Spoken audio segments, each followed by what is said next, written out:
Semana passada a gente viu aqui no canal Batman, o Cavaleiro das Trevas, aquela obra-prima que é considerada por muitos o melhor filme de um super-herói já feito. Obviamente esse filme foi um sucesso de crítica, fez $1 bilhão, o que era mais que comum, queria ver uma continuação. E o Nolan, pra fechar essa trilogia com chave de ouro, meu amigo, nos entregou Batman, o Cavaleiro das Trevas Ressurge.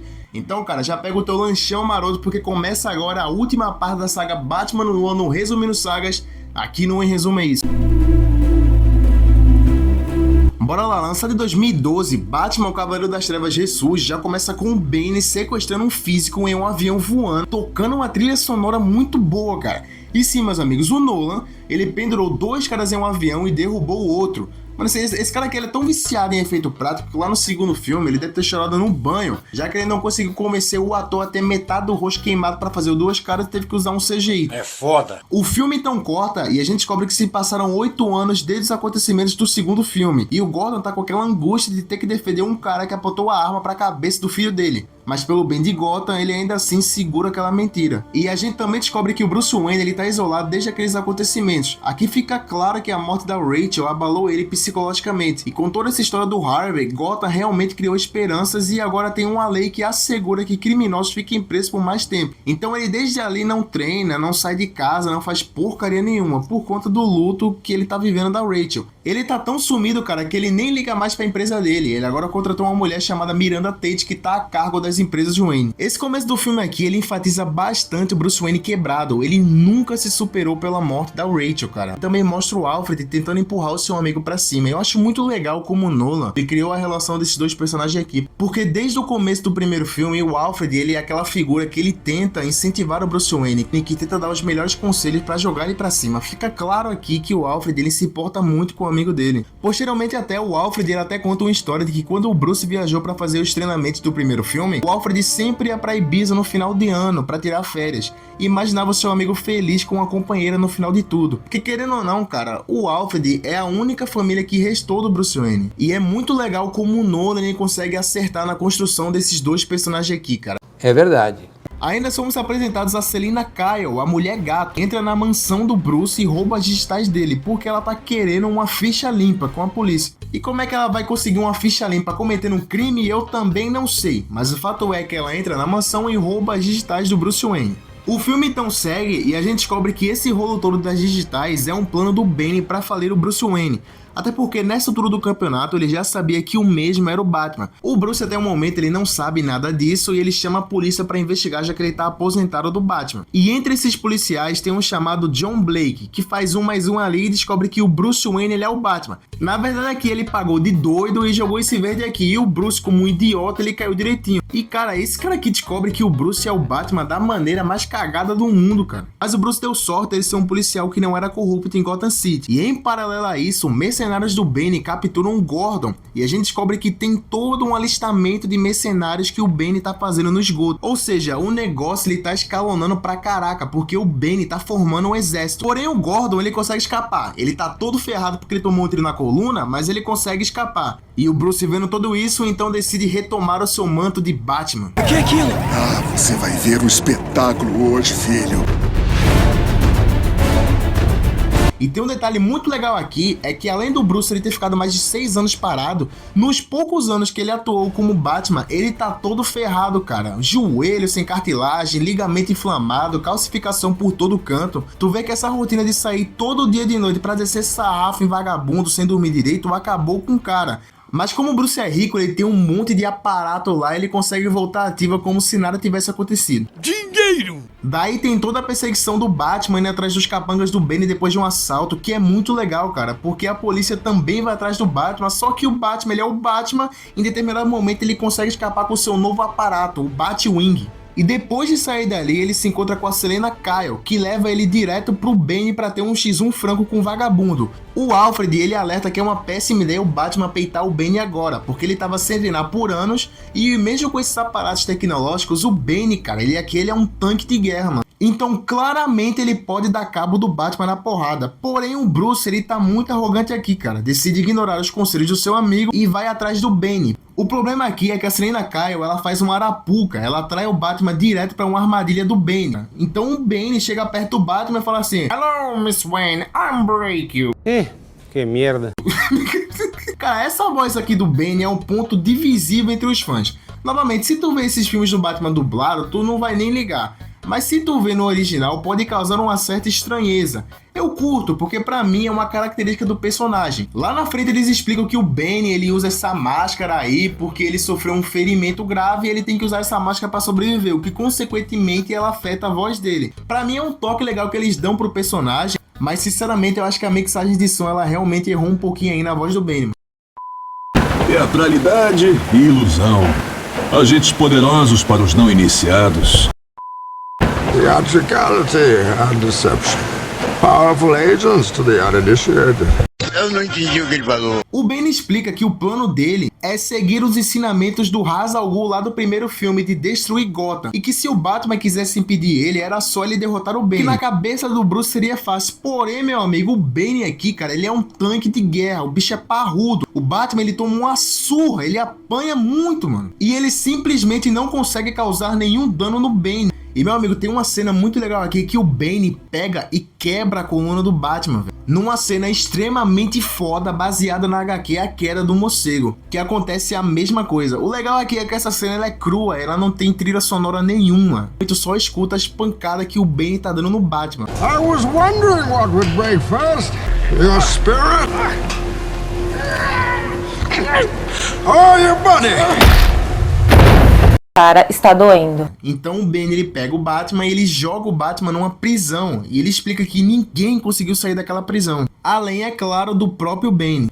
E ainda acrescenta que ele é filho do Ra's al Ghul e vai deixar o Bruce Wayne vivo pra ele ver Gotham City pegando fogo. E realmente é o que o Bane faz, cara, porque ele sai dali, transforma Gotham City num inferno, solta todo mundo da cadeia, a cidade fica aterrorizada.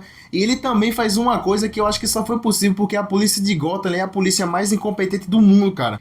O Bane, ele consegue prender todos os policiais de Gotham City no esgoto. Mas, meu amigo, essa é uma parada que não faz sentido nenhum. Porque a polícia de Gotham literalmente enviou a frota de Gotham inteira pra dentro do esgoto, cara. Daí o Bane explode uma bomba e ele prende todos os policiais de Gotham dentro dos túneis. Cara, isso aqui faz sentido pra tu, cara. A polícia literalmente mandar a frota inteira que poderia estar protegendo a cidade em diversas regiões pra dentro de um túnel, cara. Pô, pelo amor de Deus, cara. A polícia de Gotham é a polícia mais incompetente que já existiu no mundo, meu mano. Parece um castelo de areia que desanda. Mas enfim, como o roteirista se livrou da polícia do jeito que dava, o Bane faz um caos em Gotham e ainda diz que uma bomba vai explodir em exatos 5 meses e varrer Gotham City do mapa, cara. E não me pergunte o porquê ele não explodiu a bomba de uma vez, mas eu acho que ele fez isso para torturar o Bruce, que tava nesse poço vendo tudo isso acontecer com a cidade dele.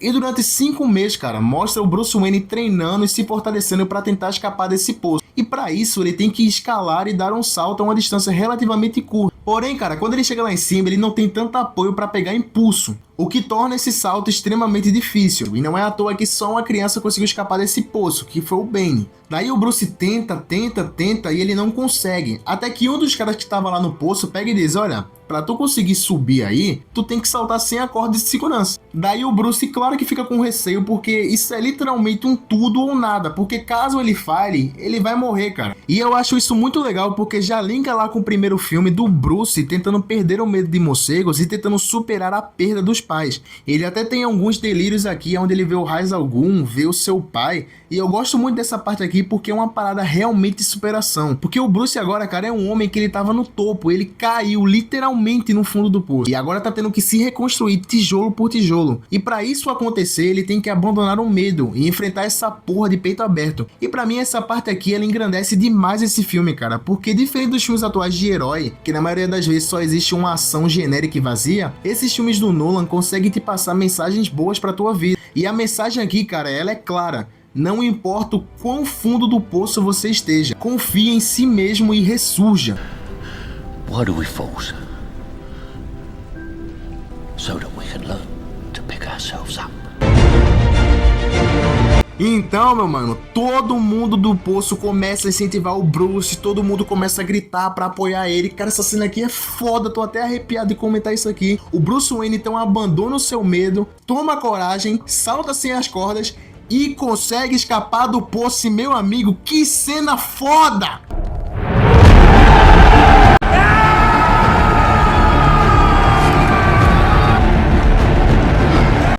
Não tem como tu não ver isso aqui e ficar empolgado, cara. O Bruce sai dali cheio de confiança, resgata esse bando de policial incompetente que tava preso e agora ele tem um exército pra bater de frente com o exército de mercenários do Bane, cara.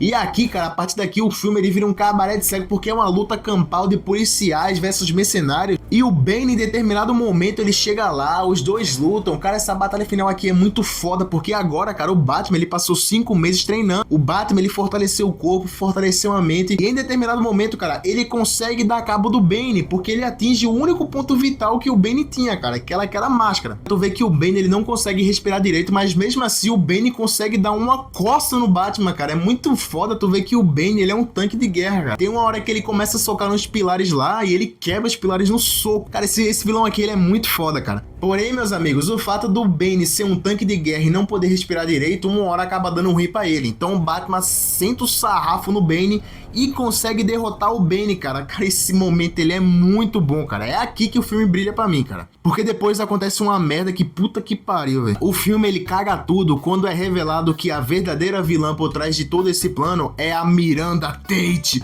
O quê? Quem é a Miranda Tate? É aquela personagem que eu citei só uma vez aqui no roteiro e o filme teve esse plot twist falando que ela é a verdadeira vilã e não o Bane, porque o Bane aqui, cara, ele era o cachorrinho da Miranda. Foi a Miranda Tate, cara, porque ela é filha de Ra's al Ghul. Puta que pariu. Que plot twist de merda, cara. Puta que pariu. A gente no começo do filme é apresentado pro Bane, cara, sequestrando um físico em um voo, cara. Logo depois a gente vê o Bane quebrando a coluna do Batman, subjugando um herói. Meu amigo, o que esse filme aqui cagou na cabeça desse personagem não tá escrito, cara. E tudo isso aqui piora quando o Bane ele é morto pela mulher gato com um tiro.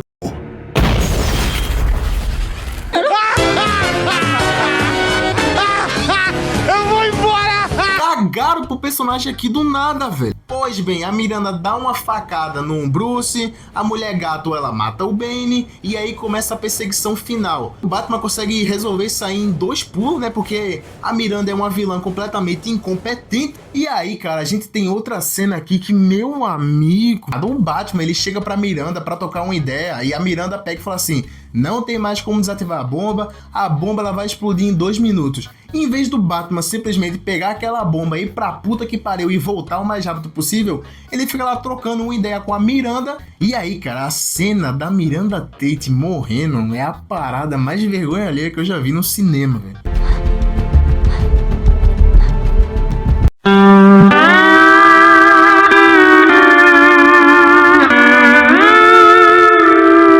Mas enfim, o Batman vendo que não dá pra desativar a bomba, decide que vai levar ela com Batwing pra detonar ela no meio do mar. Daí ele se despede da mulher gato e se despede do Gordon, uma despedida bem legal, já que o Gordon ajudou o Bruce Wayne na noite que a família dele morreu.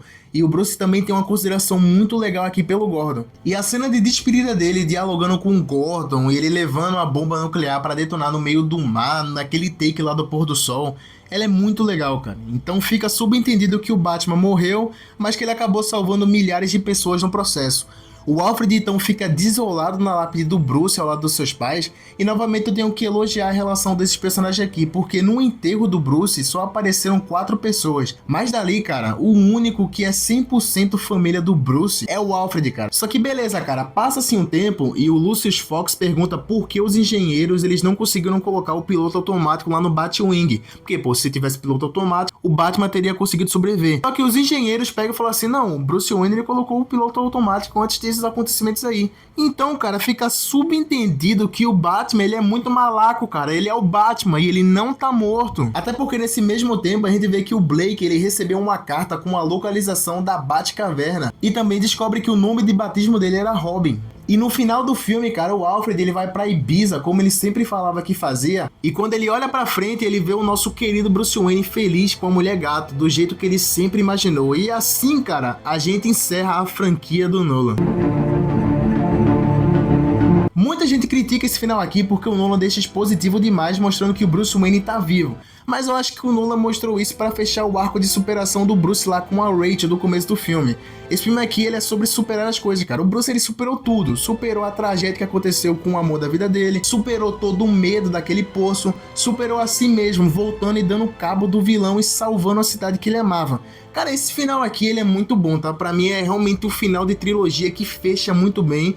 Esse filme aqui, ele é um pouco mais fraco do que o Cavaleiro das Trevas, mas eu acho que, cara, o Cavaleiro das Trevas jogou a régua tão lá no alto que não tinha como tu chegar naquele nível de perfeição, tá entendendo? Mas veja assim, cara, o Cavaleiro das Trevas Ressurge continua sendo um ótimo filme. Batman, o Cavaleiro das Trevas Ressurge também fez 1 bilhão, foi um sucesso de crítica e bilheteria, não foi melhor do que o seu antecessor, mas o fato aqui é que esse filme ele continua sendo um ótimo filme de ação, um ótimo filme de herói, com cenas muito boas e um fechamento muito legal pro Homem-Morcego. E bora lá, pra encerrar aqui, do jeito que eu fiz com a franquia Pânico, então eu vou colocar aqui numa tier list que o segundo filme ele é o melhor, seguido do terceiro filme, cara, que muita gente prefere Batman Begins, mas eu acho que o terceiro filme ele poderia ser tão bom quanto o primeiro, só não é por conta de uns erros muito toscos do roteiro. E logo em seguida vem o Batman Begins, mas novamente todos os filmes aqui eles são muito bons e valem totalmente a pena, cara. Então galera, em resumo é isso, comenta aqui embaixo qual é o seu filme favorito da trilogia e por que é o segundo filme. Não se esquece de deixar o like e conferir nossas sagas passadas, tem saga Premonição, eu sei que vocês viram no verão passado, Pânico e agora saga Batman. Também confere a nossa playlist de resumindo filmes bons e muito obrigado a todo mundo que está se inscrevendo, deixando um like e acompanhando os vídeos. Vocês são foda galera, um forte abraço e até a próxima.